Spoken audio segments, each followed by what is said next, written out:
For the second time in 6 days, the Warriors and Grizzlies will get together in San Francisco with serious stakes on the line. Steph Curry carved up the Grizz for 46 Sunday, polishing off his second scoring title in the process. Memphis fought back with a win over the Spurs Wednesday to give themselves another shot at the 8th seed tonight. Welcome in, everybody. It's Playoff Central live here from our World NBA TV headquarters.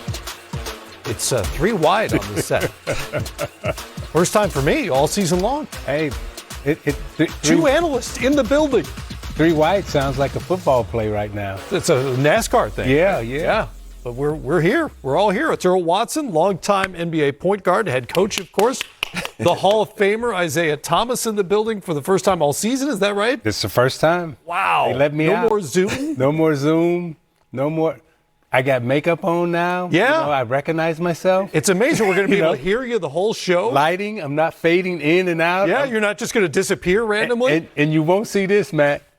We'll be doing that, right? Won't be seeing the lips move without hearing you talk. Exactly. This is great.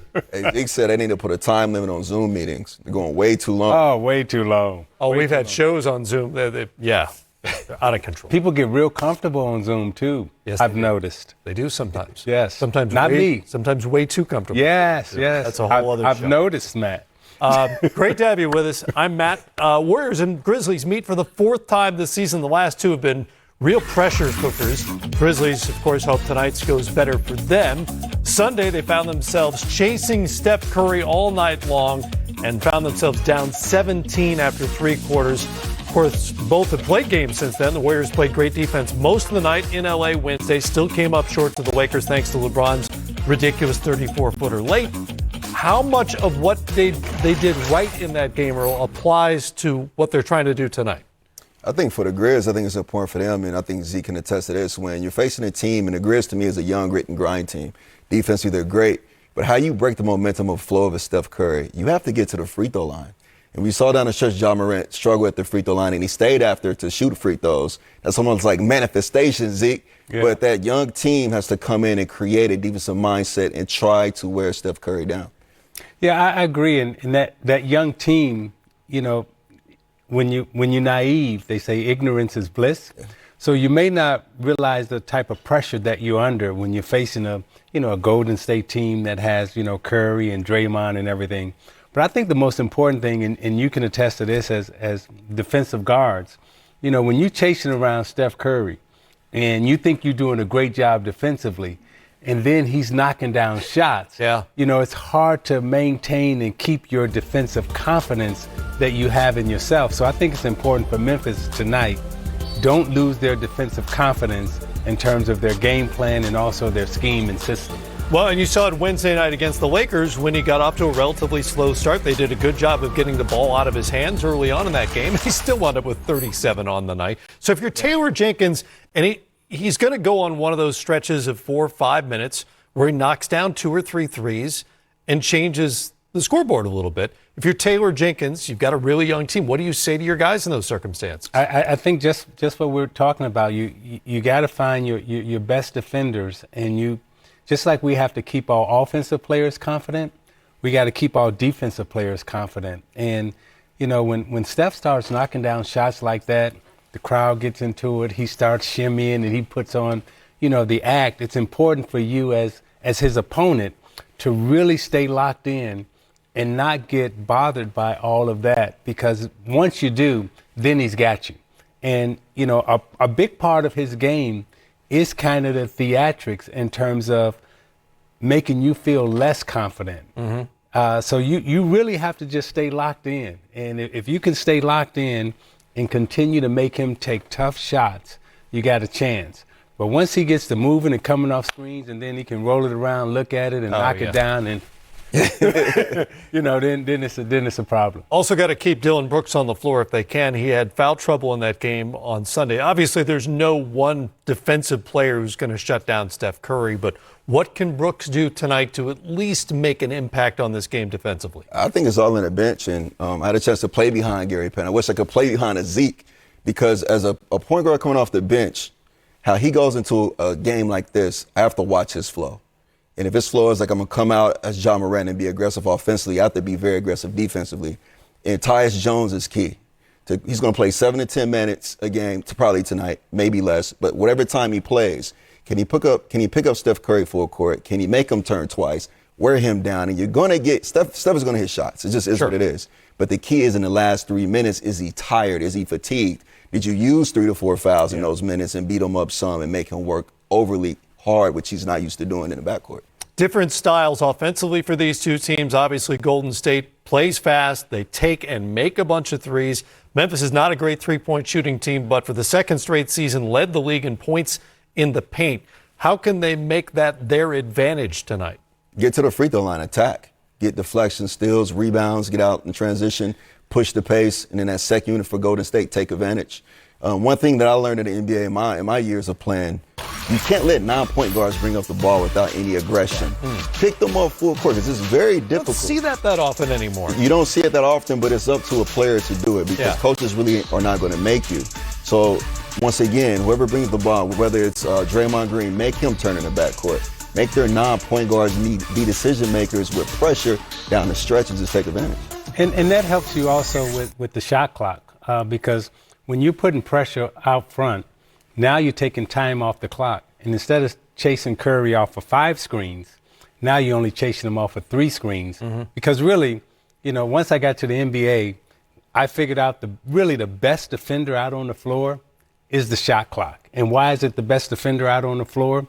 Because if you can shrink that clock down to where you only playing defense 10 seconds as opposed to 24 seconds in the half court, because at 5 to 6 seconds at the end of the shot clock, they're getting up a shot. Right. So you really only playing defense for 8 to 10 seconds if you can put pressure on in the backcourt, as Earl just said. So that's what we always figured out in Detroit.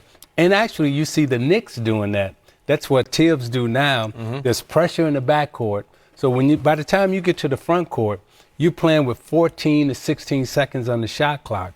But when it gets down to 5 seconds, now you got to get a shot up. So you really only playing half-court defense, maximum 8 to 9 seconds if you're a good defensive team. And I'm telling my power forwards and small forwards, hey, look, bro, I can't guard Steph in 2 to 3 crossovers. Put down that shot clock. Make him give me one crossover in a tough shot so I can create a deflection or attempt.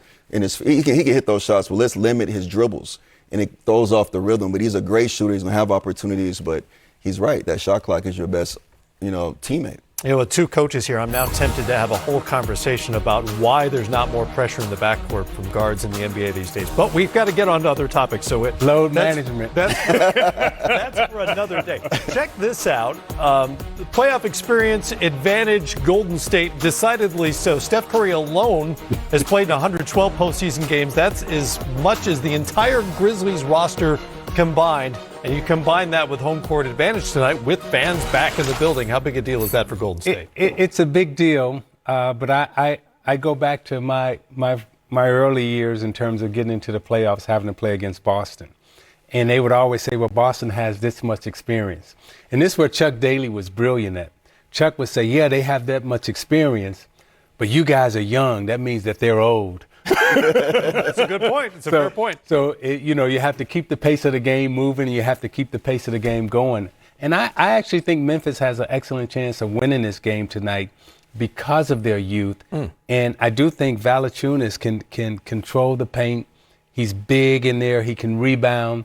He can spread his weight around. I do think he can get some of those guys in foul trouble. And don't undermate what Jaren Jackson may bring to the game tonight. Yeah, still hasn't played a ton of games for Memphis after knee surgery in the bubble or after the bubble last fall. The age difference is stark. You've got John Morant, the face of a franchise in Memphis. Steph Curry, an established star, already has a Hall of Fame resume. There's about a 13-year difference in terms of age for these two.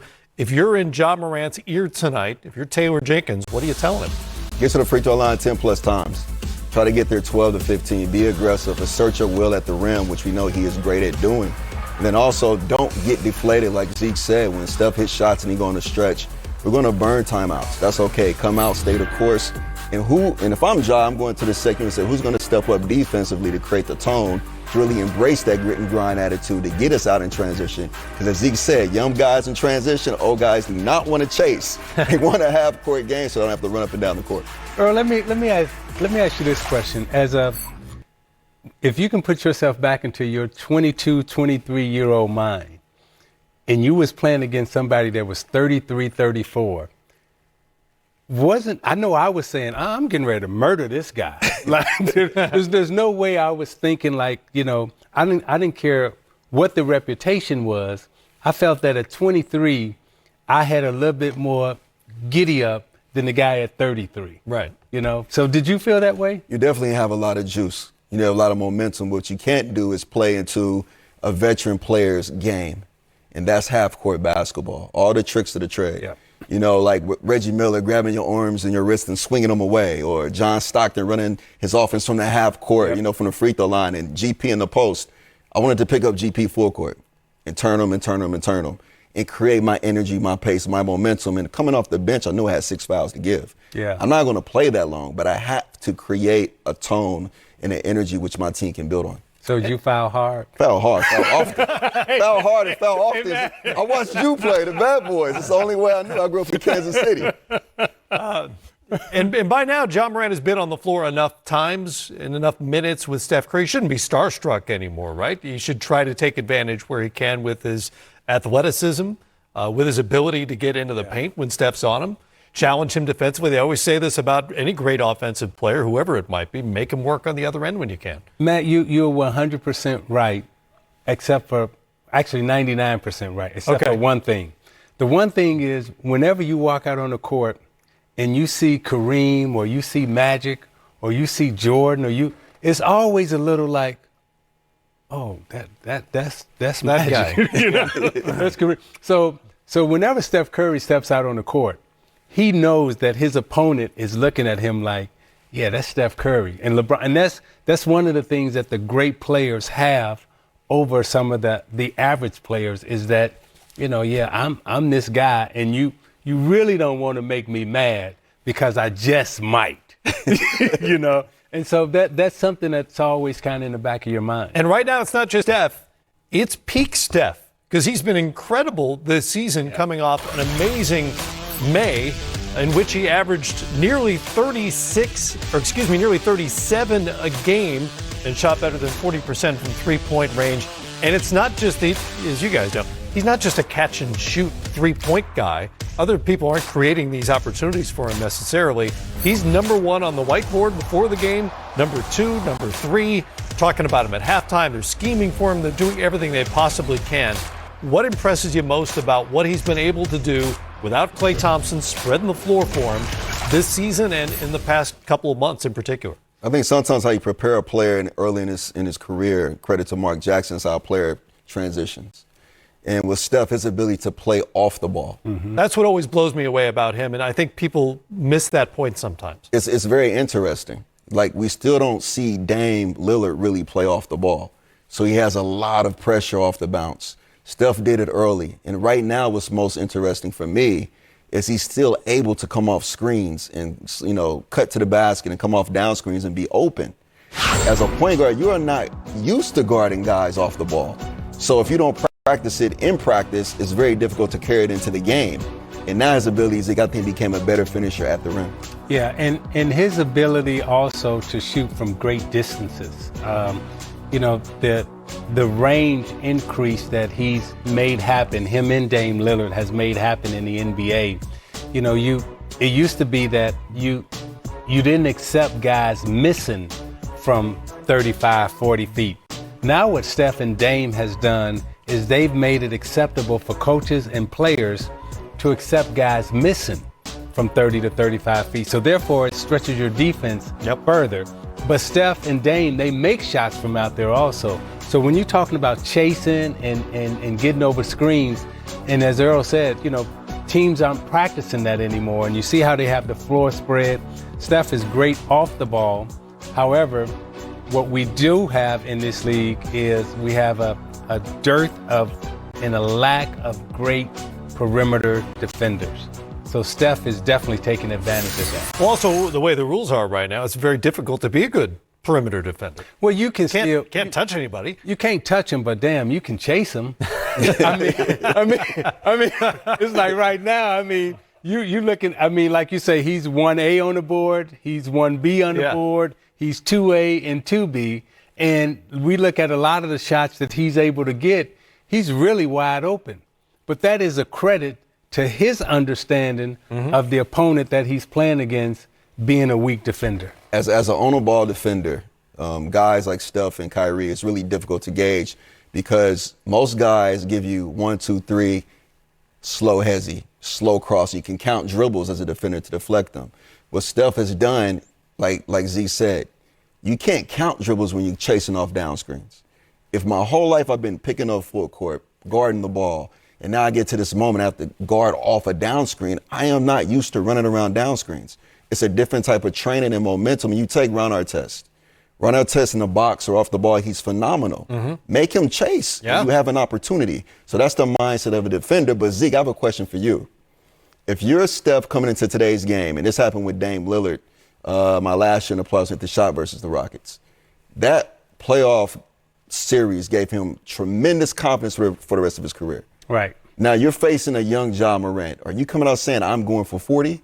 Like, I have to kill his confidence. You give him confidence one time, later in your career, he's going to be so confident facing you in the playoffs, he's going to come back to haunt you. Absolutely. I'm coming out, trying to put my will and my game on him early because Ja's a young player and he's had some good experience down in the bubble, but he ain't played against me in real pressure situations. So I definitely want to put it on him, the first 5 minutes of the game, because I do know if number 12 gets confident from Memphis, I got a problem. Yeah. Because he's more athletic than I am, he's younger than I am, and he's got crazy bounce. So I definitely want to get him in a half-court game, making him think I don't want him in transition. That would be a nightmare for me if I'm guarding him and I got to guard Morant in transition. He's more athletic than me. He's faster than me. And then he's got a little bit more vinegar, left in the tank than I do. So I definitely want to, come out early, hit a couple of shots and look at him and say, Give him a little reminder. You have to play defense the whole night. I don't want him thinking about playing offense. I want him thinking about guarding me the whole night. The point about Steph off the ball can't be emphasized enough. I think for young players, particularly point guards who are, playing in systems where they're in pick and roll a lot or they're in ISO situations a lot with the ball in their hands, Steph Curry is a great example of how you can be effective without the ball in your hands because he does it as well as anybody in the game. Steve Kerr is speaking ahead of tonight's game, the 8th seed on the line for the Grizzlies and the Warriors. Let's listen in. Hi, Steve. 2 topics, please. First, Damian Lee has been upgraded to questionable. Can you give us a little more on his progress and his recovery from COVID? He's scrimmaged the last few days, both 3-on-3 and 5-on-5, and he told me he's starting to feel a lot better. I'm going to activate him tonight and most likely not play him. I just want him to be in uniform and to be out there and feel the jitters again. But he probably needs a few more days of conditioning to reach certain benchmarks before we're ready to put him on the floor. And then second, how critical do you think it is to have the rebounding edge tonight, especially when Jonas Valanciunas is on the floor? Well, we just need to keep it close. I mean, that's the main thing. Whether we win it or lose it by a couple, I don't know that that's going to make the difference. But we can't get blown out on the boards and expect to win. So we got to really fight hard on the glass. And then, anytime you're playing a game like this against a bigger team that's going to try to beat you up inside, you've got to take care of the ball too. Memphis is number 1 in the league, I believe, in points off turnovers and fast break points in the paint. So we've got to do a good job protecting the ball. Next question is from Mark Medina, USA Today. Hey, Steve, good to see you. Throughout this season, what's Draymond done to help the young guys? Well, he's been a great leader for them. He's he's a mentor, both during practice and in games. He's also given them a lot of confidence, just because when you play with Draymond, he's going to bring all that fire and all that trash talking, and it's comforting having him on your side. So he's had a great year. Yeah. I think he should be Defensive Player of the Year.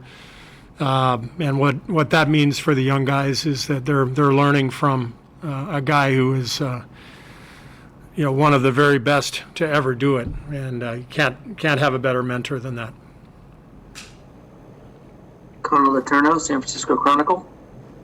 Steve, do you have any update on Kelly Oubre? What's his status? Yeah, I saw Kelly yesterday.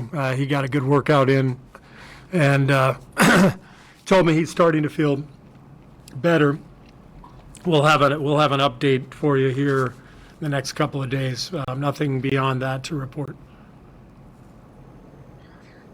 Kate Rooney.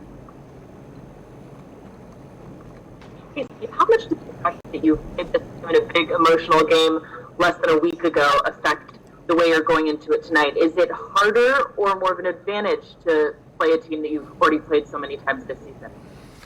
I don't think it's either one, really. I think, this is similar to the regular season where, sometimes you see a team a couple times over the span of a week or even a few days.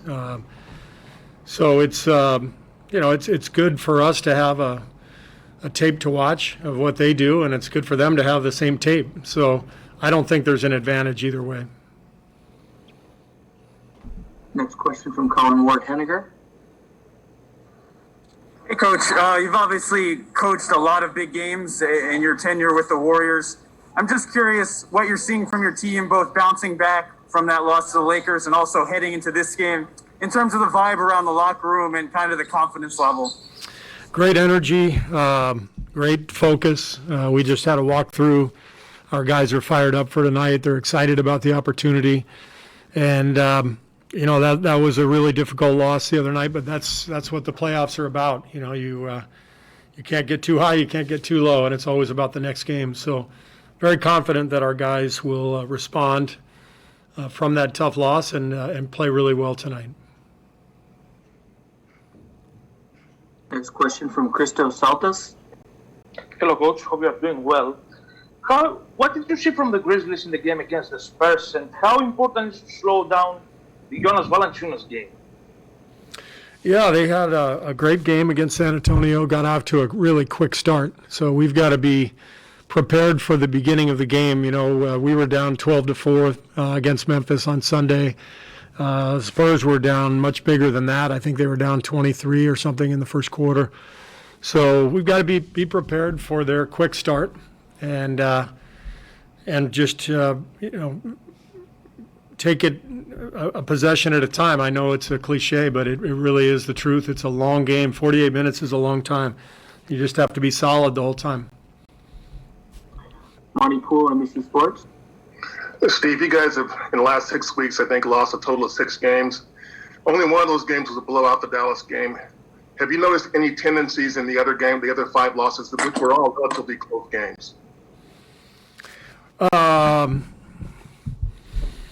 I'd have to think. I know it felt like there were a couple of scheduled games that caught up to us, playing 8 guys where we had been flying all over the place. At Washington comes to mind, at New Orleans as well, where we were at the end of a long trip. But the main thing is, honestly, other than the Dallas game, we've played pretty well even in our losses. So that's what I look at, is the consistency with which we've played during this spell. And that's why I'm very confident tonight that we'll come out and play well again, because we've been doing this night after night. Janie McCauley, Associated Press. Hi, Steve. Hi, Janie. How is Steph physically? And I know you've said a few days ago you that 40-minute threshold is about your maximum. What do you think he can give you minutes wise tonight? Around there? Yeah, he's feeling great. He's ready to go tonight. So, I think in a playoff game, it's that very few people can play 48, so I anticipate giving Steph his normal rest, and depending on how the game goes, we'll either keep him out or get him back in the game earlier. Pretty simple. All right, thank you. Coach, that's all the questions we have. We'll talk to you after the game. Thank you. Like the rest of his team, Steve Kerr enjoys a serious playoff experience advantage in this matchup. See John Morant arriving. We'll get into the Grizzlies. When we How you know that's John, man? They told me.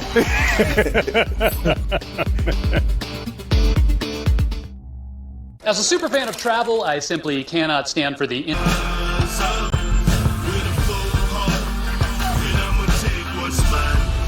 Gaming fans, what's good? You are now rocking with the best role players here in Studio V. It is NBA Bet presented by BetMGM. On the screen with me are gaming experts. On one side, Tim Doyle. On the other side, Chris Raybon. And they are going to lay it all out for you so you can secure the bag. But we got to start talking about the game that goes on tonight, the last play-in game, the Dubs and the Grizzlies. Let's take a look at what happened earlier in the season when these two teams met up. Steph didn't play in the first two games. No problem for the Dubs in game one. They covered, and then in game two, the Grizzlies won by a little bit more than a few. That last game on Sunday, we know, as I mentioned, Steph sizzled 46, securing that scoring title and probably winning people plenty of money.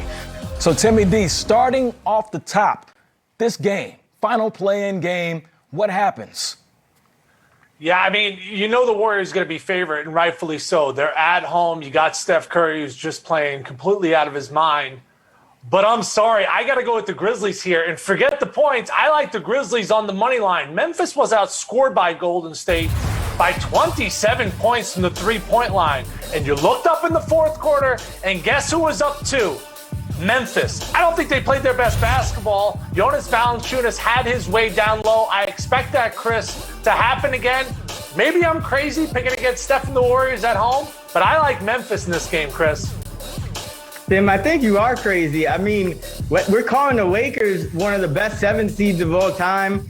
The Warriors nearly won that game. Let's put some respect on the Warriors' name. They still have championship players with Steph Curry and Draymond Green. And let's not forget, since James Wiseman went down in mid-April, Warriors not only a top 10 offensive team, they're also number 1 in defensive rating. You know, I thought the Warriors were outstanding in LA. And Ro-P, I'm a little concerned that did they leave it in LA? You know, you're up double digits in the second half. Steph plays 41 minutes. Tony Bennett said he left his heart in San Francisco. I'm worried the Warriors left their heart in LA. They were great in that game, not great enough. I don't think we've seen the best from the Memphis Grizzlies, and they finally got over the hump and won a key game against San Antonio because they were not great in the bubble. They fell apart and lost to Portland to get in the playoffs this year. I think Ja gets right in this game. Give me Memphis. Good call, Memphis right there. Jonas Valanciunas had a big game as well. 20 points, 20 rebounds in the third quarter. We'll see what he does tonight against the Dubs. Well, these player props, we love players, and everybody loves Steph. And we saw what he did in L.A., as Tim just referenced. You know, his personal over and under was 36.5. He clearly went over and he dominated, although the Dubs didn't get the win. So that sets us up for the MGM bet of the night. Which player will score first? Now, you know, hold your picks for a second, gentlemen. These odds are very good. I know, Tim, you like the odds. So